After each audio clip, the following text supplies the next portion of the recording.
Good day everyone, so we're going to be talking a bit about the game balance in Genshin Impact on a high level, and before we do so you can see here that for your entertainment I'm rocking a team where each of the characters has their own 4-piece Ocean U Clam artifact set. Now is this kind of unnecessary? Yes, and that's exactly why we're doing it. This is just for fun. So let's talk about the main topic, the game balance in Genshin Impact. So the game balance has always felt a bit wonky. I think a lot of people can attest to the fact that why do we have certain characters like Amber, Aloy, the Traveler being just so obviously weaker, and then other characters like Ganyu and Hu Tao being way stronger?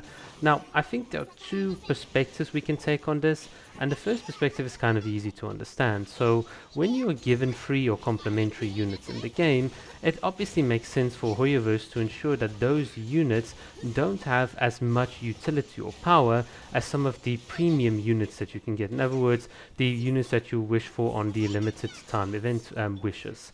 Free units in the game are supposed to be outgrown in a certain sense in favor of you eventually pulling on better and better units. So free units are just there to ensure that you can, at a bare minimum, complete the game's required mechanics. So you don't fall behind or sort of get stuck because you don't have a certain unit. And in that sense, it kind of makes sense that the developers would want to incentivize you actually getting better units than the free ones that are provided. So I am pretty happy in my personal capacity of the fact that Amber is weak, that Aloy is weak, that the Traveler is weak, because they're not really supposed to be units that you're going to take into a Spiral Burst. Although you can, they're really more just meant for the overworld and for some of the gimmicks and puzzles.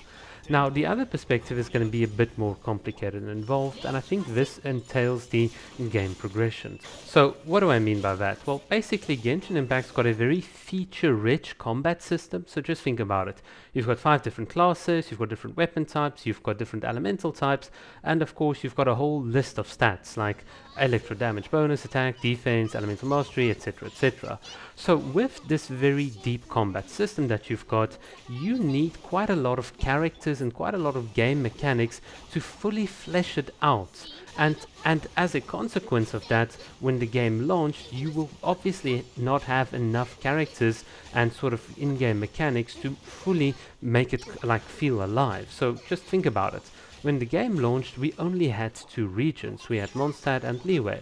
And basically the sort of meta at the time was crowd control and shields. So what happened when Inazuma was introduced? Well, the entire theme around energy recharge and seeing characters that have cooldown reductions was sort of introduced to us, and a lot of people thought that the Ocean U Clam set and the bleeding effect and so on was just there to buff the healers and to just sort of give you a reason not to play shield. But I don't think so. I think these mechanics were always intended. You were always intended to at least have some shield as some sort of healer, or you were intended, for instance, with the Abysmal Bishops, to have characters that can help generate more energy once the enemy steals energy like from you.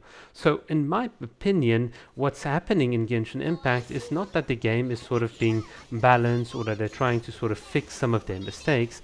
I think it's always been intended that certain features and mechanics were to be the way that they are. So for instance, Electro is always sort of accused of being too weak. Electro always needs a buff. This is what a lot of people have said. Well, why do they need a buff? Well, the base attack or the base sort of base damage of those characters when you multiply it through the Genshin Impact equation has not been like high enough. If you think of Kaching, for instance, her talent levels and base sort of attack and so on is quite a lot lower than a lot of the other characters, and looking at, for instance, the potential of dendro reactions boosting the base damage and so on, well, or adding onto the base damage, sorry, you really sort of understand that perhaps this was always intended. So it's not like we're buffing Electro or Dendro in a certain sense, but the developers could have always sketched this out as the development path that they wanted to take. The only problem is that it's just going to take quite a long while for all of these mechanics to manifest in the game, and that's why it would always feel like, oh, the sort of Hydro and especially Pyro and Cryo units are like way stronger than the Electro units because, well, obviously Vaporize and Melt is just way stronger than Electro Charge and Superconduct. So I think on in that perspective, it kind of makes sense why the game balance has always felt weird, and why I think in more recent times you get characters that are more balanced. You're gaining a lot more balanced mechanics, different energy enemies that like force you not to just use the same old tricks and so on. And to that, I really think the Hoyoverse team are doing like a good job. Have they made mistakes? Yeah, they have made some balance mistakes and so on. But I do think we are seeing certain or some very interesting variations coming out. So, for instance, with Kokomi, Ito, Shenhe, Yunjin, a lot of the focus has also been shifted like to normal attacks and so on. And this is like very, very refreshing in an era where everything was just your E and your Q ability. The more E's and Q's you can put on the field in a certain order, the better you were. And now we can see that there's a bit of a focus on slowing you down, for instance in the Chasm with the mud, these sort of hydro lectors here, increasing your cooldown, so therefore characters like Ganyu and Yaimiko and any characters that have like cooldown reduction are a bit more benefited as well. And I kind of like that balance, I kind of like that direction that the game is going, and I do think after Dendron, I think even so after Sumeru and Fontaine, the game's really going to start to feel very, very good. And nothing sort of highlights this more than something that no one really wants to talk about, but the fact is the characters that I mentioned in the beginning, Hu Tao and Ganyu, are not being used as much as they always were. And this is the interesting thing about game balance. Things have like slowly tended to shift, and I think they're going to keep on shifting. And for me, that is like really, really exciting. So I do think the devs are doing a good job. But what I would like to see, just from my perspective, is actually more mechanics from the enemies, more reasons for us to have a variety of builds and characters and so on. And if the devs can get that right, well, the game balance and the gameplay experience will automatically be better.